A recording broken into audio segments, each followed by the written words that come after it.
이스라엘 백성들이 처한 상황은 여기 오늘 12절에서 말씀하는 것처럼 내 상처는 고칠 수 없고 내 부상은 중하도다 하여서 이들이 지금 포로가 되어서 당하는 고통의 그 심함을 말씀하고 있는 것입니다. 그들이 이렇게 어려움을 크게 겪고 있는 가운데 내 송사를 처리할 재판관도 없고 내 상처는 약도 없고 처방도 없다. 해결 방법이 없다는 거예요. 그렇게 힘들고 어려움을 겪고 있는데, 고난을 겪고 있는데 이 고난으로부터 저들을 회복시키고 그 아픔을 치료해 줄 만한 아무도 없다는 것을 말씀합니다. 심지어 14절 보면 너를 사랑하던 자가 다 너를 잊고 찾지 아니하니 라고 말씀을 해서 주변에 그를 위로해 줄 자도 아무도 없다는 것을 말씀하고 있습니다. 이스라엘 백성들이 겪는 참상을 말씀하는데, 그럼 이렇게 문제를 들어줄 사람도 위로할 사람도 해결해 줄 사람도 아무도 없다는 말씀을 하시는 것은 결과적인 건 뭐냐? 너희들을 문제를 해결해 주고 고난 가운데로부터 건져주시고 모든 걸 치유해 주실 분은 오직 여호와 하나님밖에 없음을 말씀하고 있는 것입니다. 오늘 우리가 신앙생활하면서 여러분들도 사실 때에 이 오직 예수의 신앙이 여러분에게 분명하게 있기를 원합니다. 내가 예수 아니고 예수가 아닌 여호와가 아닌 다른 것으로부터 무슨 문제 해답을 찾고 위로를 받고자 하는 마음이 여러분에게 찾아오는 것은 이건 전부 마귀의 유혹입니다. 세상이 고린도전서 1장에 고린도후서죠. 1장에 보면 계속 위로에 대한 말씀이 많이 나오는데 그 위로는 모두 다 뭐라는 거예요? 여호와 하나님에게서 온다는 거예요. 예수께로부터 온다는 거예요. 그러니 여호수아가 그랬듯이 여호사밧 왕이 그랬듯이 오직 주만 바라봅니다 라는 이 신앙이 우리에게 있으려면 해답이 예수께 있고 여호와께 있다는 사실을 믿어야만 가능한 것이거든요. 여러분, 그런데 이스라엘 백성들은 뭐 했어요? 해답을 여호와가 아닌 우상에서 찾으려고 했어요. 주변 나라에게서 찾으려고 했어요. 그러다 보니까 나라와 나라의 동맹을 맺고 이웃 나라들의 힘을 의지하려고 했고 그 우상을 따라 살다 보니 지금 이 어려운 고난에 처하게 된 것이거든요. 그래서 하나님은 말씀하는 거예요. 너희들이 지금 그렇게 중한 어려움을 겪고 있지만 그 가운데서 너희들 해결해 헤어나올 수 있는 방법은 아무것도 없어. 오직 여호와를 바라봐야 돼 라는 말씀을 하고 있다는 거예요. 그런데 왜 이렇게 이들이 어려움을 겪게 되는가? 14절 보면 중반에 이는 네 악행이 많고 네 죄가 많기 때문에 라고 말을 해요. 악이 많고 죄가 많다. 이 많다는 표현은 창세기 6장의 홍수 심판 때 보면 가득하다, 이 풀이라는 개념을 말하고 있어요.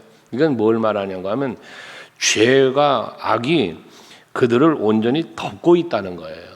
그들이 악행 삶이 온전히 죄악 가운데 빠져 있다는 걸 말하는 거예요. 성령 충만에 대한 말씀드렸죠. 이 충만이라는 것은 가득 찼다는 개념을 넘어선 것이라고, 그 성령 속에 붕덩 잠겨져 있는 걸 말하는 거라고.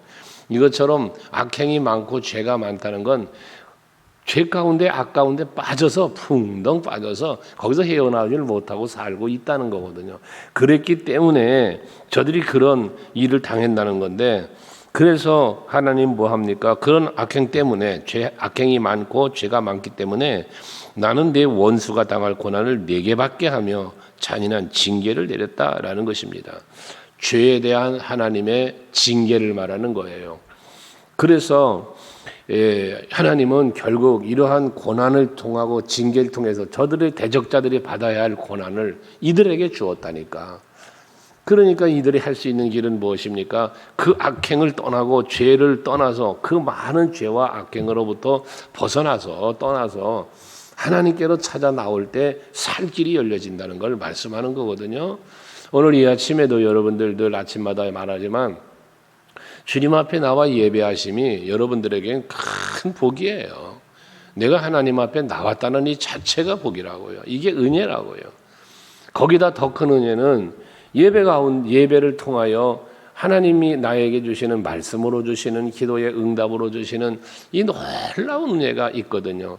저는 새벽마다 아침에 잠에서 깨면 침대에 걸터 앉으면 늘 하는 기도 중에 하나가 뭐냐면 건강해서 지켜주신 것도 감사하지만 이제 예배하러 내려갑니다. 우리 성도들에게 예배 가운데 말씀으로 기도의 응답으로 은혜를 베풀어 주셔서 그 은혜로 오늘 하루도 하나님께 영광 돌리며 살게 해 주옵소서. 이 기도는 매일 아침 눈 뜨고 일어나면 침대에 걸쳐 앉아 하는 기도 중에 하나입니다. 이것처럼 오늘 우리는 하나님 앞에서 악으로부터 벗어나고 죄로부터 벗어나는데 이 악행과 죄가 결국 무엇이에요? 하나님을 저버린 거예요. 하나님의 뜻을 떠난 거예요. 세상을 의지하고 세상을 찾는 삶을 말하는 거거든요.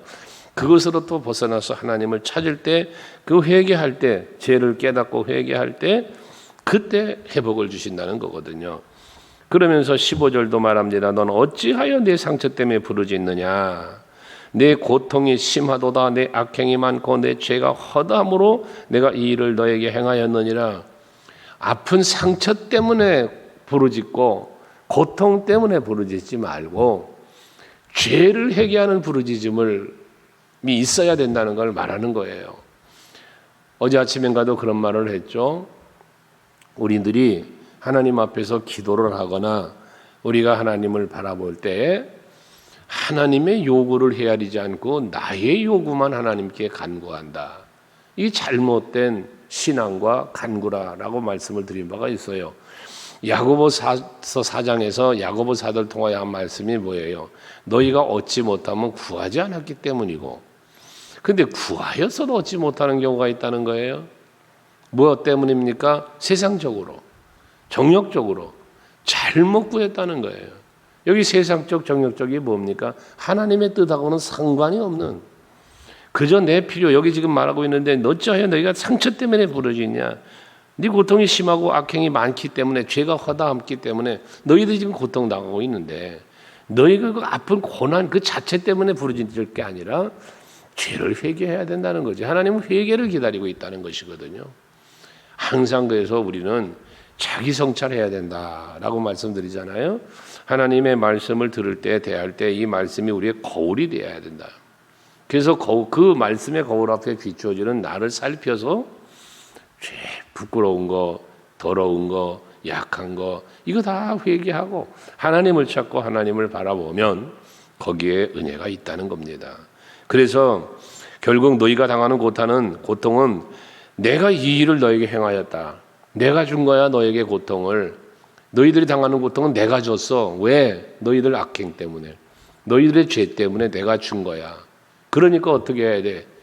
그래서 16절 그러므로 그랬어요. 그러므로 너를 먹는 모든 자는 잡아먹힐 것이며, 여기 이제 바벨론의 멸망을 말씀하는 거거든요. 너를 먹는 모든 자 잡아먹힐 것이고 네 모든 대적은 사로잡혀 갈 것이고 너에게서 탈취해간 자는 탈취를 당할 것이며 너에게서 노력한 모든 자는 노략물이 되리라. 대적자들을 이제 하나님이 멸하신다는 거예요. 그러니까 저희들이 당하고 있는 고통으로부터 벗어날 수 있는 길은 하나님이 해주셔야 된다는 거죠. 나를 압박하고 있고 나를 포로로 잡아가고 있고 나를 괴롭게 하는 저들을 하나님이 치시고 멸하시고 쫓아내시고 그래야 너희들에게 자유가 임한다는 거예요. 그러니까 뭐 해야 돼요? 하나님이 도움이 필요하다는 거지. 하나님 앞에 기도를 하는데 기도의 내용이 무엇이어야 되느냐? 단순한 고통이 아니라 너희들의 죄에서 저를 지켜줄 하나님을 찾고 회개하라는 것이지 않습니까? 그러면 17절에 그들이 쫓겨난 자라 하며 시온을 찾는 자가 없은즉 내가 너의 상처로부터 새살이 돋아나게 하여 너를 고쳐주리라. 새살이 돋아나게 하고 고쳐주신다. 이 새살이 돋아나고 고쳐주시는 것, 그러니까 누가? 하나님이 한다고 말이야. 하나님이. 근데 이 하나님이 이 일을 언제 하시느냐? 회개하며 돌이킬 때입니다. 호세아 선지자가 호세아서 6장에서 그러죠. 하나님은 너를 치셨으나 또는 찢으셨으나 싸매주시고 낫게 해주신다고.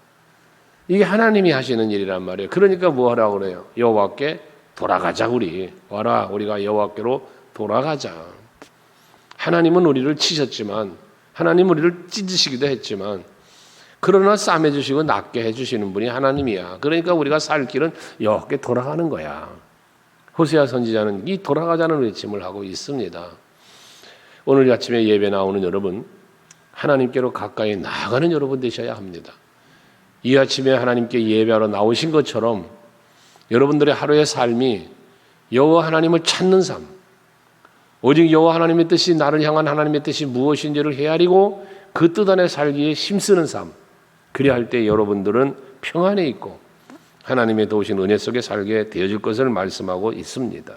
이처럼 하나님께서 상처로부터 새살이 돋아나서 고쳐주시는 은혜를 이어 18절 이하에 구체적인 말씀을 하시는데 거기에 보면 그러죠. 보라 내가 야곱 장막의 포로들을 돌아오게 할 것이고 포로들을 돌아오게 하신다. 이 회복 아닙니까?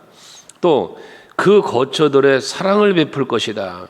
그들의 거처에 사랑을 베푸는 건 뭘 말하냐면 이제 돌아와서 살 곳. 저들이 지금 포로로 잡혀가 있는데 거기서 돌아오게 하시는데 돌아오면 살아야 할 것이 지금 어떻게 되어 있어요? 황폐하게 되어 있어요. 땅이 폐허가 되어 있어요. 이것을 어떻게 하신다는 거예요? 거기에 사랑을 베푸신대. 그래서 성읍은 그 폐허된 언덕 위에 건축될 것이요 그 보루는 규정에 따라 사람이 살게 되리라 했습니다. 이 완전히 돌아와 살 수 있는 땅으로 살 수 있는 환경으로 하나님이 다시 회복시켜 주신다는 거거든요. 출애굽을 해서 광야 40여 년의 생활을 떠나서 가나안에 입성할 때에 그 가나안에 들어가서 이들이 살 수 있는 땅을 만드시기 위해서 하나님은 무엇라 약속하십니까? 내가 대적들을 몰아내는데 이스라엘 백성들 앞에서 조금씩 몰아내겠다 그래. 조금씩 몰아내겠다. 이유가 왜? 이들을 다 몰아내고 들어가다 보면 그동안의 땅이 황폐하고 들짐승들이 거기서 살면서 이들에게 해가 될까 봐. 그렇게 하지 않으려고 이들을 조금씩 몰아내며 이스라엘 백성들이 들어가서 되어져 있는 모든 상황과 환경을 그대로 바로 누리며 살 수 있도록 그런 은혜를 베풀어 주시겠다는 말씀이거든요. 그러니까 지금 포로 생활을 오랜 구간 지금 70년의 포로 생활인데요. 70년 동안 포로 생활했으니 세대적으로 오늘날 우리들의 세대로 말하면 2세대가 흘러가는 세대예요. 그러면 이 땅이 얼마나 황폐되어 있겠어요. 이것을 하나님께서 살기 좋은 땅으로 만들어 주시겠다는 것입니다. 그러면서 그들의 수가 줄어들지 아니하겠고 그들을 번성하게 해서 또 존귀하게 하신다라고 했어요. 거기는 감사하는 소리, 즐거워하는 소리가 나온다고 그랬어요. 하나님께서 회복을 시켜주시니 감사의 소리, 즐거워하는 소리가 그 어디에 예루살렘에 돌아오면 이런 소리가 울려 퍼진다는 거거든요. 그리고 번성하게 되어지고 또 존귀하게 되어진다는 거죠. 누가 그들을 해야지도 비천하다고 말하지 않을 정도로 존귀한 자들이 되게 해주신다는 거예요. 이건 결국 뭘 말하는 거예요? 하나님께서 회복시켜 주신 건 완벽하다. 그러니 여러분들이 오늘 이번 금년에 치유와 회복을 주제로 삼고 있는데 정말 여러분들의 치유와 회복이 완전해지는 이런 은혜가 있기를 제 이름으로 축원해요. 참 우리 코로나19 오랜 기간 가는데 아무리 코로나19가 오래 가도 또 여러 가지 열악하고 힘든 일들이 닥쳐와도 하나님이 역사하시면 완벽한 회복이 이루어진다. 라는 거, 감사의 소리, 즐거운 소리, 번성, 존귀하게 하신다. 이 모든 것을 말씀하는 거 아닙니까? 거기에 20절에 보면 그의 자손은 예전과 같겠고 포로로 잡혀갈 때 많은 이들이 죽었어요. 여러분 그 어려움 속에 있는데 예전과 같겠고 회복이 이게 완전한 회복이잖아요. 그 회중은 내 앞에 굳게 설 것이며 이제는 하나님 앞에 굳게 서 하나님 앞에 버려지는 게 아니야. 쫓겨나는 게 아니야. 포로 가는 게 아니야. 이젠 굳게 서겠고 또 그를 압박하는 모든 사람은 내가 다 벌하리라. 압박하는 자도 없게 해주신다는 것 아니겠습니까? 그러면서 21절에 그 영도자는 그들 중에서 나올 것이고 그 통치자도 그들 중에서 나오리라. 지금 뭐 했어요? 바벨론의 통치를 받았어요. 바벨론의 지배받았어요. 근데 이제는 그들 중에 영도자가 나온다는 거예요. 그들 중에 통치자가 나온다는 거예요. 이제 이스라엘 왕이 생긴다는 거죠. 그래서 이 왕이 지키는데 이 왕은 뭐예요? 내가 그를 가까이 오게 하리니 내가 그가 내게 가까이 오리라. 참으로 담대한 마음으로 내게 가까이 올 자가 누구냐? 여호와 앞에 가까이 나아가도록 허락해 주심을 말씀하지 않습니까? 그러면서 너희는 내 백성이 되고 나는 너희 하나님이 되리라고 말씀하시는데, 이게 결국 뭡니까? 언약의 회복입니다. 관계의 회복입니다. 근데 결국 이 관계 회복과 언약의 회복은 궁극적으로 무엇으로 이루어집니까? 예수 그리스도로, 십자가로 이루어지는 거거든요. 그러니 여기서 그들 중에서 영도자가 나오고 통치자가 나오는데, 그 영도자와 통치자가 결과적으로 누구냐? 예수입니다. 왕의 왕으로 오신 예수. 여러분들의 구원자로 오실 뿐만 아니라 여러분들의 통치자로, 영도자로 오셔서 여러분을 하나님의 나라로 인도하시는, 그 어떤 압박하는 자도 여러분들을 힘들게 할 수 있는 모든 것들도 다 몰아내고 그들로부터 완벽하게 지켜주시는 분, 죄와 허물로부터, 사망으로부터 다시 건져내시고 살려주시는 하나님 뿐만 아니라 여러분들에게 앞에서 말한 감사와 즐거움과 번성과 존귀하게 여겨주시는, 은혜를 주시느니 그분이 바로 예수시거든요. 그러므로 이제 그들 중에서 나온다는 거예요. 이 그들 중에서라는 것은 언약의 계보에서 메시아가 오실 것을 말씀하는 거예요. 이것처럼 우리들에게도 오늘 이 하나님의 말씀은 주어졌으니 이 말씀대로 반드시 하나님은 이루어 주시는데, 그 언약의 핵심이 뭐라고 그랬어요? 임마누엘인데, 거기에 이건 관계인데, 너는 내 백성이 되고 나는 너희들의 하나님이 될 거야. 하나님과의 관계 회복이거든요. 이 하나님과의 관계가 회복이 되면 모든 게 해결이 되는 거예요. 그래서 여러분들, 우리에게 베푸시는 은혜를 뭐라고 하냐? 하나님의 자녀된 권세를 주셨다는 거예요. 이게 어떻게 누려져요? 예수가 내 안에 계실 때 이루어져요. 믿음으로 내가 예수를 영접하여 내 안에 예수가 계실 때 이루어지는 거예요. 그래서 바울은 내가 죽고 예수가 이 안에 계시게 했다는 거예요. 왜? 그게 진정한 누림이고 그것이 진정한 권세이기 때문에 그런 고백을 하는 것입니다. 그러니 여러분들도 오늘 예수를 주인 삼고 사세요. 그러면 여러분들은 하나님의 자녀된 권세를 누리는 누림이 여러분에게 임하게 될 것입니다. 이렇게 이스라엘 백성들이 회개하고 하나님 앞에 돌아오기만 하면 하나님은 이 모든 일을 이루시면서 저들에게 평안을 주실 것인데, 하지만 악인들에 대하여는 23절에 보라, 여호와의 노여움이 일어나 폭풍과 회오리 바람처럼 악인의 머리 위에서 회오리 칠 것이다. 또 여호와의 진노는 그의 마음에 뜻한 바를 행하여 이루기까지는 돌이키지 아니하나니 너희가 끝날에 그것을 깨달으리라 라고 해서, 여기 악인에 대한 이야기거든요. 시편 1편도 보면 복 있는 사람은 하고 복이 있는 사람들의 이야기를 말씀을 하시면서 마지막 가서 뒤엔 뭐라 그래요? 악인은 그렇지 아니하며 그래요. 의인과 악인을 비교해요. 하나님의 긍휼과 사랑을 입을 자와 버림받고 멸망당할 자를 비교해야 말씀을 하시거든요. 앞에서 좋은 부하가와 나쁜 부하가를 말씀하는 것처럼 항상 하나님은 이 대조적인 양면적인 부분을 이야기합니다. 슬기로운 다섯 처녀, 미련한 다섯 처녀처럼. 그렇다면 우리는 어찌해야 됩니까? 하나님의 긍휼을 입고 하나님의 사랑을 입을 만한 그러한 내가 되어야 되는 거잖아요. 그래야 우리에겐 평안이 있고, 그래야 우리에게는 번성이 있고 존귀 여김을 받는, 감사와 즐거워하는 소리를 낼 수 있는 이러한 우리들이 되어지기 때문에 그렇습니다. 악인은 멸하시고 하나님의 뜻은 이루어지는데, 반드시 여기에 하나님의 노여움, 하나님의 진노를 말씀을 하고 있는데 23절, 24절에는 그 앞에는 회복과 치유, 번성 모든 걸 약속해 주셨잖아요. 오늘 예배하는 여러분들에게는 여호와의 분노나 진노가 아닌 여호와 하나님의 긍휼과 사랑이 여러분에게 임하셔서 여러분의 삶의 현장에 오늘도 복된 일만 있는 하루가 될 수 있기를 주의 이름으로 축복합니다.